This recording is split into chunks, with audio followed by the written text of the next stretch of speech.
اللون الابيض على الاسد بيمنع الحسد، بجد شكله ولونه حلو جدا. ايه رايكم تشتروا جهاز واحد ولا 3 اجهزه بسعر جهاز واحد وهيقوموا معاكي ب3 مهام مهمين في مطبخك؟ يعني هتوفري كتير جدا مع عجان رافال ال3 في 1 متعدد الوظائف اللي حاز على اعجاب ملايين الناس. بسم الله.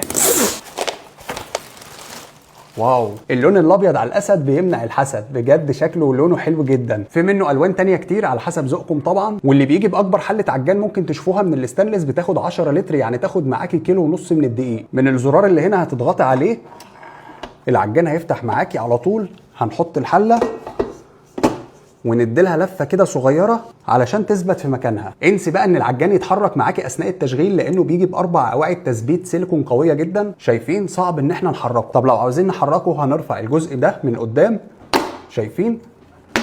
وتحركي براحتك.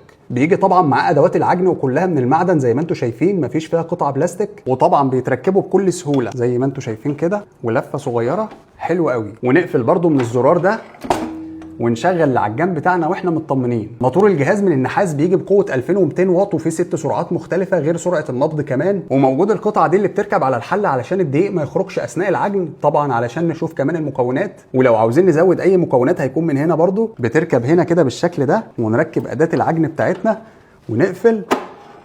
حرفيا الجهاز سيمبل وهيكون شكله شيك قوي في مطبخك. طب في امكانيات ايه تانية؟ طبعا الوجه ده بيتفك وبيركب عليه شفشق الخلاط المعياري المقاوم للكسر بالشكل ده.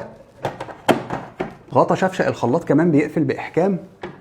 كده اصبح معانا جهازين. تالت مهمه والاهم بالنسبه لي لانها بتعمل حاجات كتير فعلا. لو لفيته هنا العجان زي ما انتم شايفين ونشيل الجزء ده، شايفين هنا جزء بيتركب عليه مفرمه اللحوم زي ما حضراتكم شايفين كده، بنركبها كده بكل سهوله. والتكه دي تكه الامان. شوفوا ترس مكنه الفرم عامل ازاي، قوي جدا. نركب كده على طول ونركب السكينه بالشكل ده، وبيجي معاه وشين الناعم والخشن. نركب كده الناعم طبعا مع مراعاه الاتجاهات. نقفل على طول بالشكل ده،